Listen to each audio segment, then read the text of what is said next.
What up, fam? I'm on a long Sunday morning walk here.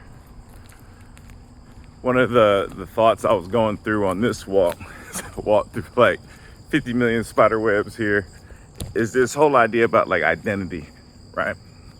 And I don't think we take enough time and energy and consideration into understanding how important identity is. Like, we know it's important,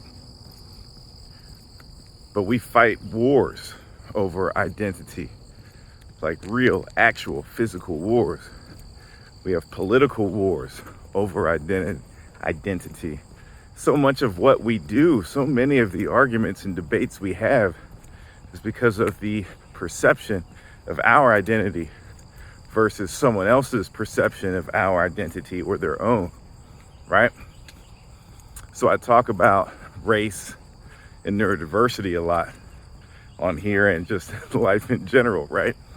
And race and neurodiversity, and as well as gender, those are all socio-political labels, along with class, right? They're social and they're political. They're socio-political labels. When I'm thinking about identity, I'm a black man, and that's the order that I think about it. So race is incredibly central to my identity, and we can dive even deeper in that, and we can understand how central race is to my identity. There's this theory of identity called the multicultural dimension, multi-dimensional model of racial identity, and it was developed by Rob Sellers, Dr. Rob Sellers, who's a black man, professor, spent most of his career at University of Michigan. Brilliant brother, great brother.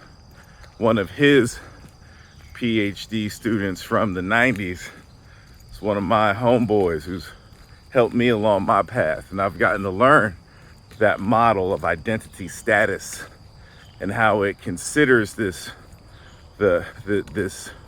complex narrative of what a black identity looks like, but it's also applicable for other identities as well. Anyway, when I'm sitting here thinking about this, and not just thinking about identity for the purpose of identity, but also thinking about identity for the purpose of life, like navigating life. How do we make it through one experience to the next? How do we learn something? How do we develop and grow, right? And identity is a really big part of that. So for example, wait for these cars going by. It was a really quiet Sunday morning. Like, there's almost no cars out at this time of day, and usually there's a lot of cars out. And I'm on a different part of the trail that you normally don't see a lot in these videos. And so these cars go by just really threw me off.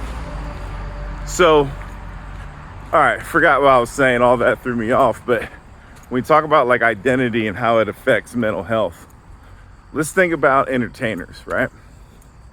There was a video that came out recently. It was Jamie Foxx's first time addressing the public since his health scare, right? Doesn't matter what his health scare was, it's not our business, but he told a message of, hey man, I didn't want y'all to see me sick, right? That is a part of his identity and understanding. There is a beautiful little swamp that has developed over here, and it's kind of red. Let's see if can y'all see that? Look at that. This wasn't here the last time I went on this walk. I don't walk on this area a lot. You see that? Man, it's beautiful. It's kind of hard to really see there. Let's see if we can. Well, that's not it. Look at that, man. That's beautiful. You can see the bugs flying around. Wasn't always like that. Okay. Anyway, so it's talking about Jamie Foxx, right? The point isn't his story. The point is that Jamie Foxx is not Jamie Foxx's real name. Tom Cruise, I don't think, is Tom Cruise's real name, right? Snoop Dogg's real name is Calvin Brodius. A lot of authors, Toni Morrison, her real name isn't Toni Morrison. Bell Hooks, her real name wasn't Bell Hooks. right? And I say real, I should say name given at birth, because what's real? So the idea is that a lot of these hyper successful people that we watch created a new version of their identity that was just theirs, or whoever they want it to be. It wasn't the identity that society gave them, wasn't the identity someone else assigned to them. It's the identity they created for themselves to make themselves powerful. I've been thinking about that. What do we need to make ourselves powerful as individuals? Do we need to cultivate our identities to lean in? When you think about acting, I was reading Viola Davis's biography that she wrote, and it's deep and it's painful and it's transformational, but it's a line that I've heard a lot in acting, where you really need to understand who you are, right? Like at the core, and flavors of that comes out in the different characters. So when we really understand who we are and we let ourselves be that person, sometimes we have to cultivate a new identity for that. If you had to cultivate a new identity, what would the name of that identity be? Ooh. Maybe you already have it. Maybe it just dresses a certain way. Maybe it just talks and moves a certain way. It's also the same logic behind what you would hear people say in business that says, dress for the role you want, not for the role you're at, unless that's the role you want, right? But when they say dress for the role that you want, they're really saying dress for the role, dress in accordance with other people's expectations for that role that you want, right? I'm dressing for the role that I want, but for how I envision that role, how I envision myself in that role.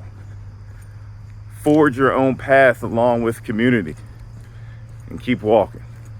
We got this.